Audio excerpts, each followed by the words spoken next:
안녕하세요. 정신과 내용을 쉽게 알려드리는 정신과 일타 강사입니다. 제 직업은요, 정신건강의학과 전문의로 활동하고 있습니다. 정신과 의원 조그만하게 운영하고 있으니까요. 그렇게 알고 계시면 좋을 것 같습니다. 제가요, 자팍 일타 강사라는 채널도 하나 운영하고 있거든요. 그 채널은 이제 정신과 이해의 것들, 제가 좀 좋아하는 것들, 좀 쓸데없지만 좀 재미있는 것들 위주로 하는 채널이니까 그것도 잘 봐주셨으면 감사하겠습니다. 오늘 어떤 이야기를 할까? 오늘은 좀 재밌는 걸 한번 해볼까 그래가지고요. 드라마 한번 리뷰 같은 거 한번 해보도록 하겠습니다. 더 글로리라는 드라마 보셨을까요? 이거 넷플릭스에서 나오는 드라마인데 요즘에 시즌2가 돼가지고 아주 핫하죠. 저도 이거 너무 재밌게 본 것 같아요. 제가 드라마를 아주 많이 보진 않는데 이 드라마가 너무 핫해가지고 좀 보다 보니까 너무 그냥 하루에 그냥 다 본 것 같아요. 그래서 하루에 시즌2를 거의 다 봤는데 아무튼 뭐 배우들 연기들도 정말 대단한 것 같고요. 특히 이제 김은숙 작가님인가요? 굉장히 뭐 정말 시나리오도 너무 잘 쓰시고 완성도가 너무 높은 그런 작품이었던 것 같아요. 제가 조금 의아했던 것 중에 하나가 약간 의학적으로도 생각보다 조금 잘 반영된, 조금 이상한 점도 있긴 했지만 잘 반영된 그런 완성도 있는 작품이 아니었을까라는 생각이 좀 듭니다. 근데 또 한편으로는요, 제가 정신과 의사잖아요. 이렇게 좀 약간 마음이 조금 무거웠는데 이게 정신과 환자분들 중에서 제 환자분들도 그런 경우가 많았는데 이게 학폭 피해자분들이 굉장히 많으시거든요. 그런 걸 볼 때마다 조금 저는 좀 다른 시선으로 좀 많이 본 것 같습니다. 제가 이제 글로리 이제 어떤 이야기를 할 거냐면요, 등장인물에 대해서 한번 좀 분석을 해볼 건데 이게 정신과적으로 좀 평가를 해볼까 한번 해봤어요. 그런데 이게 주인공이죠, 좀 송혜교 역할을 하는 그 문도은 같은 어떤 피해자분들, 이게 정신분석에 관한 영상들은 굉장히 많더라고요. 그래서 그거는 제가 안 하고 저는 이게 좀 제가 이게 가해자들한테 좀 관심이 많거든요. 그래서 가해자, 우리가 보통 이제 악당 빌런이라고 하는데 그냥 여기서는 제가 빌런이라고 하도록 하겠습니다. 빌런들 특징에 대해서 한번 알아보는 시간을 갖도록 하겠습니다. 그냥 하면 또 지루하니까요. 빌런들도 순위가 있어요. 제가 또 순위 매기는 거 굉장히 좀 좋아하거든요. 그래서 순위를 한번 매겨보게 텐데 저랑 또 의견이 좀 다르실 수도 있겠죠. 내가 생각했을 때는 얘가 뭐 3인데 뭐 2인데 이렇게 하실 수 있으니까 저랑 의견이 다르시면 그냥 여러분이 맞는 걸로 하겠습니다. 저랑 뭐 논쟁할 필요는 없겠죠. 그리고 너무 진지하게 안 보셨으면 좋을 것 같습니다. 더 글로리가요, 빌런들이 굉장히 많아요. 빌런들이 굉장히 많은 드라마인데 시즌 1, 시즌 2인데 저는 시즌 2를 중심으로 한번 이야기를 해볼게요. 시즌 1에서 뭐 사망에서 이제 안 나오는 빌런들은 제외하고 제가 탑 11을 한번 좀 뽑아봤습니다. 탑 11 중에서 순위가 어떻게 되는지 한번 관심을 좀 가져보시면 좋을 것 같고요. 드라마 아무튼 드라마 리뷰상 어떤 스포가 좀 있을 수 있으니까 이거는 감안하셨으면 좋을 것 같습니다. 우선 이제 첫 번째 이제 밑으로 한번 해봐야겠죠. 이제 탑 11, 제 11번째 누가 좀 선정되는지, 누구냐면요, 추정호입니다. 추정호가 누군가 이게 잘 모르실 것 같아요. 교사, 문동은의 동료 교사, 같은 학교 교사인데 정말 좀 머리 막 헤어스타일 이상하고 한 그런 사람 있잖아요. 이게 다른 드라마에서 이 정도 빌런이면요, 이게 좀 그래도 메인급 빌런 될 수도 있는데 이게 워낙 또 빌런이 또 화려한 드라마다 보니까 이게 탑 10에 축에 못 끼고 딱 탑 11에 끼게 된 것 같아요. 특징적인 게요, 여자 아이들 막 속옷을 몰래 찍는 변태로 나오죠. 이게 성독자증이라 그러죠. 독자증 중에서 소아성애증이라든지 뭐 관음증 이런 거에 좀 해당되는, 어떻게 보면 뭐 환자이기도 하고 범죄자이기도 하고 한 두 가지 다 갖고 있는 캐릭터고요. 문동은이 자기 어떤 의도대로 좀 컨트롤이 잘 안 되는 거에 대해서 굉장히 좀 답답해하는 것 같아요. 그래서 뭐 드센 여자가 싫다 뭐 이런 이야기도 하고 굉장히 조금 뭔가 좀 은근히 좀 괴롭히는 캐릭터. 이게 이런 캐릭터가요, 이게 직장 내에서 흔히 볼 수 있는 빌런의 형태입니다. 이게 좀 특징적인 게 뭐냐면요, 될 수 있으면 좀 합법적인 테두리 안에서 좀 괴롭히려고 노력하는 게 좀 특징이고, 아주 선을 넘지는 않는 듯한 그런 좀 특징적인 게 있습니다. 이제 결국에는 어떻게 되냐면 이제 전재준이라는 아주 큰 더 센 빌런한테 결국에는 이제 참교육 당하고 이제 끝나게 되죠. 제가 요약하자면요, 이 캐릭터는 그냥 찌질합니다. 정말 찌질하고 정말 비겁하고 그런 캐릭터의 대명사인 것 같아요. 다음 보겠습니다. 이제 탑 10이죠. 탑 10. 10번째 누구냐면 신영준입니다. 신영준 이름 잘 모르시죠? 제가 설명드릴게요. 그 홍영애라고 아시나요? 그 박연진의 엄마의 친구죠. 비리 경찰. 그러면 이제 아시죠? 이분이요, 생각보다 고위급 경찰입니다. 이게 본청, 경찰청 본청의 국장 정도니까요, 계급은 치안감 정도 되거든요. 치안감이면요, 경찰 내에서 3번째 정도로 높은 계급입니다. 뭐 굉장히 높은 계급이죠. 이게 특징적인 게 박연진이 사고를 많이 치죠. 뭐 사람도 죽이고 하는 것들을 해결해주는 역할을 하고, 이게 이 사람이 좀 특징적인 게요, 목적이 분명합니다. 성공이나 돈, 이런 어떤 목적이 불명하다는 게 좀 중요하죠. 그리고 깡패 같은 애들은 또 수화를 좀 부리는데 굉장히 좀 가혹하게 막 때리기도 하고 막 이렇게 부리는 모습이 있는데요. 경찰 내부에서는요, 아랫사람들한테는 그래도 조금 잘 챙겨주려고 하고 좀 사회성 있는 캐릭터인 것 같아요. 경찰 내부에서도 막 뭐 수화들 뭐 이렇게 가혹하게 했다면 뭐 치안관까지 절대로 올라갈 수 없었겠죠. 그러니까 사회성은 굉장히 있는 캐릭터다. 어떻게 보면요, 주변 평판도 좀 신경 쓰고 판단력도 있고 두뇌도 좀 좋고 절제력도 상당한 캐릭터지 않나. 이게 전형적인요, 이 고위층 소시오패스 이런 느낌입니다. 공감 능력은 없죠. 낮은 편이고요. 목적을 위해서는 뭐 양심 따위는 뭐 다 저버리는 그런 캐릭터고. 근데 그래도요, 이게 좀 특징적인 게 가족을 착취하는 그런 캐릭터는 아니에요. 그래서 가족에는 어느 정도 좀 있는 것 같고, 이게 이제 홍영애 있죠. 자기 친구가 어떤 이야기를 했냐면, 머리가 좀 나빴으면 범죄자 됐을 텐데 라고 했던 이 대사가 정말 핵심 포인트인 것 같아요. 이게 그래도 이 사람이 머리도 좋고 좀 어떻게 보면 학력도 높고 하다 보니까 이게 고위층이 된 그런 케이스죠. 어떻게 보면 좀 무서울 수도 있는 캐릭터긴 합니다. 이게 그래서 이 사람을 제가 탑 10으로 한번 꼽아봤어요. 그 다음에 이제 탑 9, 9번째죠. 누구냐면 홍영애입니다. 홍영애. 아까 말했던 신영준의 친구죠. 박연진의 엄마. 이게 남편이 바람나서 이혼했고요. 박연진을 홀로 키우는 점은 좀 안쓰럽긴 한데, 이게 좀 무속신앙에 이제 빠지게 된 계기가 아닐까. 종교에 심취 하는 사람들이 좀 약간 의지할 곳이 없다 보면 이런 데 좀 빠지는 경우가 있거든요. 이 사람도 돈을 벌기 위해서는 무슨 일이든 하는 캐릭터예요. 이게 보통 이제 고위층 성매매하지 않나 이렇게 이게 나오죠. 그런 드라마에서. 그리고 결국에는 이제 딸 살인을 계속 덮어주는 역할을 하죠. 참 이게 이 역할을 하면서 많이 좀 이 캐릭터도 힘들어지는 것 같아요. 시즌 2에서는요, 이석재 있죠. 이석재가 나중에 이제 그 강연남이라고 그 아주머니 남편한테 막 협박받고 막 노심초사하는 모습 보이는데, 약간 불안도 좀 많은 그런 성격인 것 같아요. 멘탈이 아주 강하다 이렇게 볼 수는 없을 것 같습니다. 나중에는요, 정말 이제 그러니까 그거를 이석재를 죽이고 이제 어떻게 보면 해결을 하기 위해서 이석재를 죽이는 그런 역할도 하고요. 어떻게 보면요, 딸 잘못 키워가지고 그냥 개고생하는 그런 캐릭터인 것 같아요. 저는 약간 좀 불쌍하기도 하더라고요. 그리고 나중에는 뭐 딸을 막 버리거든요. 이게 자기를 위해서 이제 딸을 뭐 문동원한테 협조하면서 그렇게 되는데, 그렇다고 저는 그게 모성애가 전혀 없다라고 조금 보기는 좀 어렵지 않을까. 이제까지 그래도 좀 박연진한테 이렇게 한 게 어딘데 라는 생각이 좀 듭니다. 그래서 어떻게 보면 이제 딸이 사고 쳤을 때 도와준 게 또 모성애일 수도 있고, 어떻게 보면 좀 자기의 사회적 지위가 이제 무너질까봐 그럴 수도 있긴 한데, 그래도 아주 뭐 이게 그 자식들을 착취하는 캐릭터는 아니까 제가 9번째로 나봤습니다. 그 다음에 이제 나와야 될 순서들이 나올 텐데요. 누구냐면 8위죠. 8위는 전재준입니다. 전재준. 이게 의아할 수도 있을 것 같아요. 벌써 전재준이 나와? 앞에 도대체 애들이 누구 있는 거야? 이렇게 생각할 것 같은데, 보통 이제 우리가 이제 학폭 5인방 있죠. 박연진을 필두로 한 학폭 5인방에서 서열로 따지면은 거의 넘버 1, 2 정도 되는 것 같아요. 서열은 굉장히 높죠. 하지만 제가 봤을 때 그래도 학폭 5인방 중에서는 전재준이 제일 나은 것 같습니다. 한번 좀 들어보세요. 왜 나은지. 어떻게 보면 잘났죠. 잘생겼고요. 그 다음에 돈도 많고 인기도 많습니다. 어떻게 보면 자기 잘만 맛에 사는 캐릭터라고 볼 수 있겠고, 약간 좀 느껴지는 게 나르시시스트 같아요. 나르 같은 그런 느낌이 좀 있습니다. 자기애적 성격장이라고 하죠. 이게 박연진하고 좀 연인 관계이다 보니까요, 박연진 영향을 조금 많이 받은 것 같아요. 그리고 괴롭힘을 그렇다고 박연진만큼 누구를 괴롭혀서 많이 좀 즐기는 타입은 아닌 것 같아서 제가 조금 밑에 순위로 넣었고요. 그 유일한 열등감이요, 약간 색약이죠. 색약. 그래서 이런 컴플렉스가 표출되면은 막 폭발하는 양상을 보이기도 하고, 약간 또 다른 잘난 놈 하나 또 있죠. 제가 봤을 때 좀 잘생긴 하도영. 하도영한테 약간의 라이벌 의식도 좀 강한 것 같고.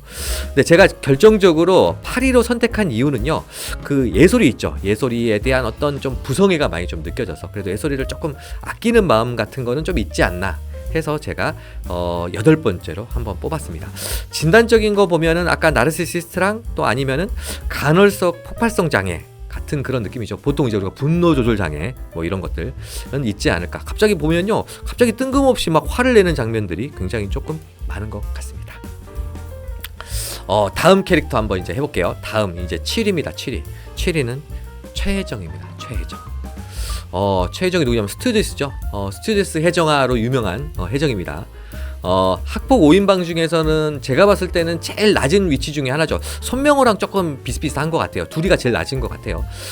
돈에 집착하죠. 후배 같은 낮은 사람들을 조금 이게 좀 괴롭히고 갑질하는 그런 캐릭터가 나오고요. 허영심은 제일 강하고 신분 상승 욕구가 가장 심합니다. 어떻게 보면 집안이 좀 어렵다 보니까 세탁소 하는 걸로 나오죠. 그래서 신분 상승 욕구가 아주 좀 강하고요. 남자를 어떻게 좀 잘 만나서 신분 상승을 해보겠다라는 그런 어떤 목적 의식이 뚜렷하죠. 어떻게 보면요, 좀 현실에 많은 캐릭터, 갑질도 하면서 어떻게 보면 신분 상승을 하기 위해서 그런 캐릭터인 것 같고요. 그래도 좀 특징적인 게요, 자기 관리를 좀 하는 타입입니다. 아주 극단적인 어떤 범죄 같은 거는 별로 하지 않고요.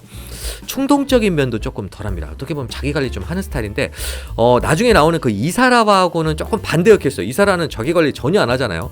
그래서 좀 둘이 사이가 나쁘지 않나, 좀 서로 안 맞지 않나 라는 그런 생각이 듭니다. 그래서 최혜정을 7위에 한번 꼽아봤습니다.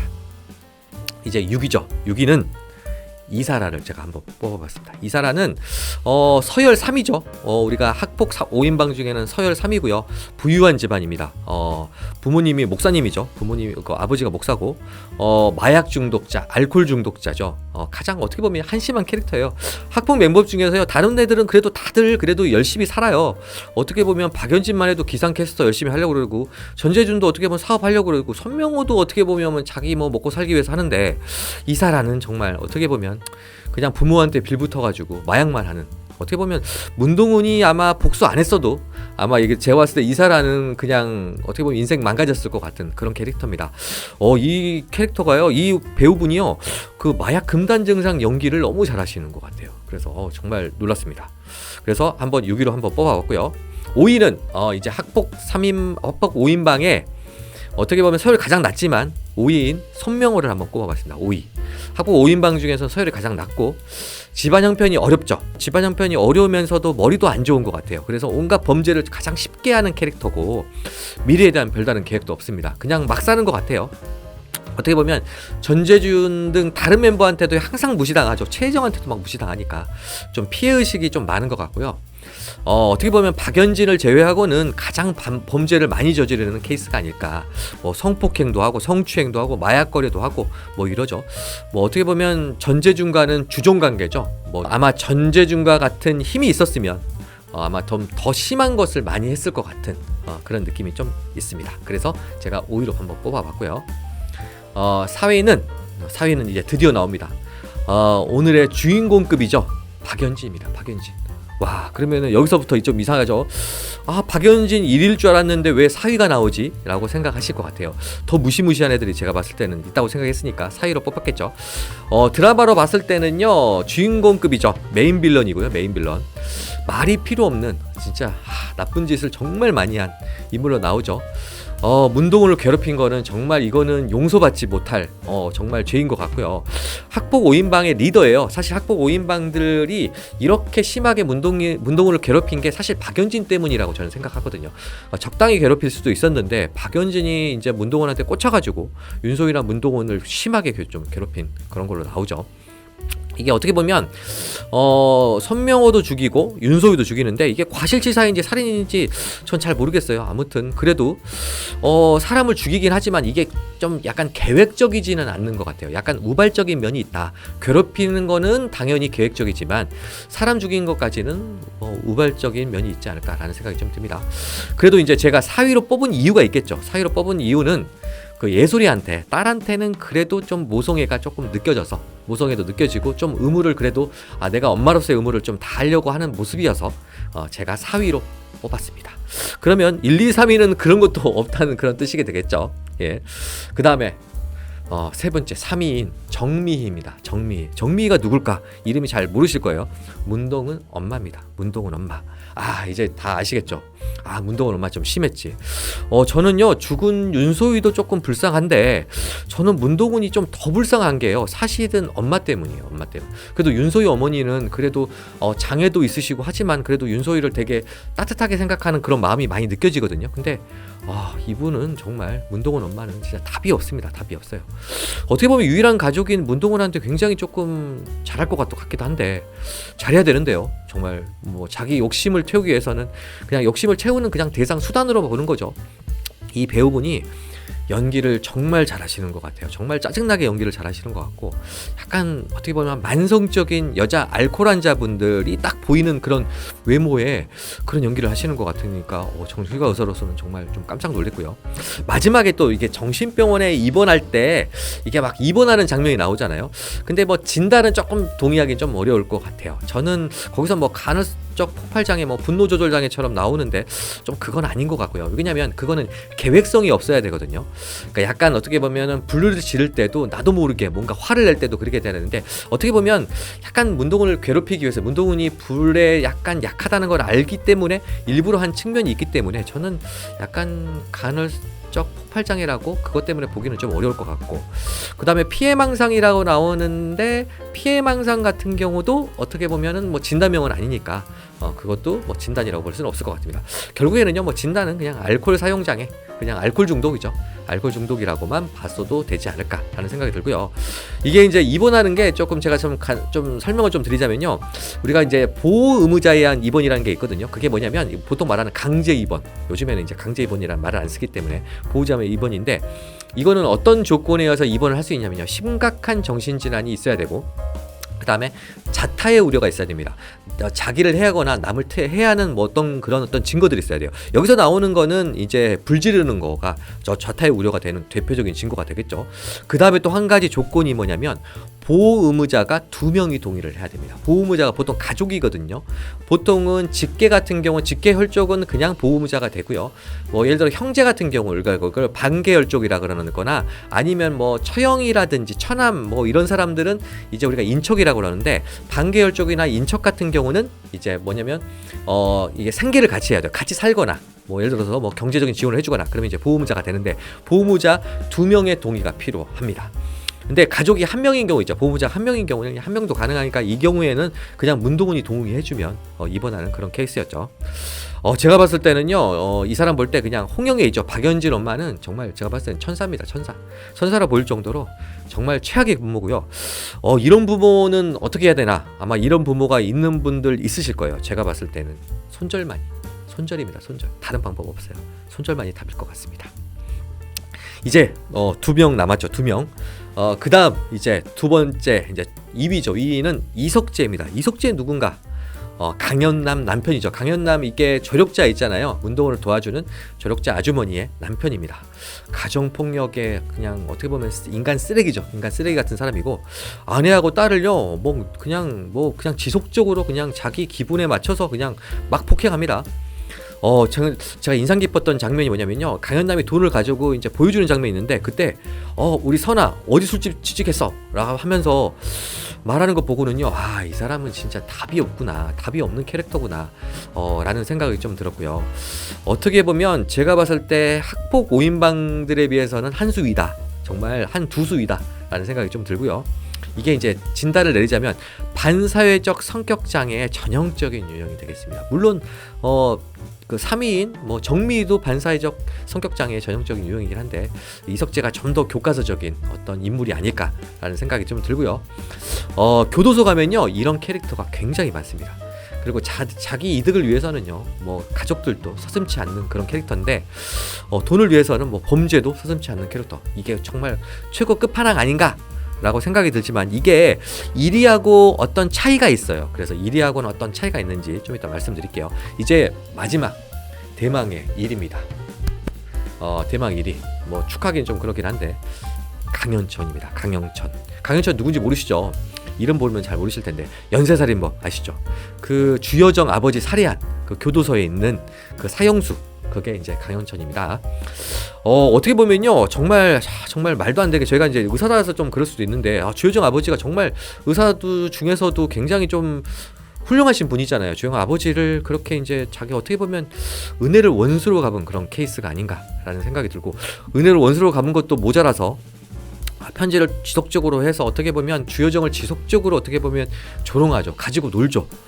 정말 쓰레기, 인간도 아닌 것 같아요. 그래서 주효정 아버지를 살해할 때 그 이유가 라면 먹고 싶은 아들을 보기 위해서라고 하니까 정말 쇼킹했죠. 전형적인 어떻게 보면 사이코패스 악마 같은 그런 존재고요.